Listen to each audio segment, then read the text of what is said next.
Ignis company అండి. మార్చి 5 తారీఖు అండి. ఇది చూడండి ఎలా కాసిందో. ఈ టైంలో కూడా గుత్తులు కాసింది.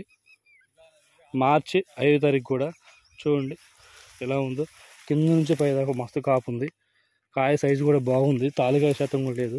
ఆల్రెడీ రెండో కటింగ్ ఉందన్నమాట. ఇది ఫస్ట్ కటింగ్ వచ్చేసి 12 క్వింటాలు అయిందని చెప్పింది రైతు. ఇప్పుడు 15 క్వింటాలు పక్కా అయింది. పచ్చికాయ కూడా చూడండి ఎలా ఉందో, ఫుల్గా ఉంది. చూడండి పచ్చికాయ కూడా బాగుంది. విపరీతమైన కాపు అనమాట.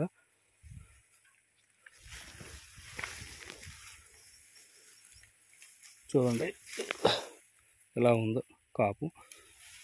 ఈ టైంలో కూడా పచ్చగా నీలాడుతుంది తోట. చూసారా పచ్చగా నీలాడుతుంది.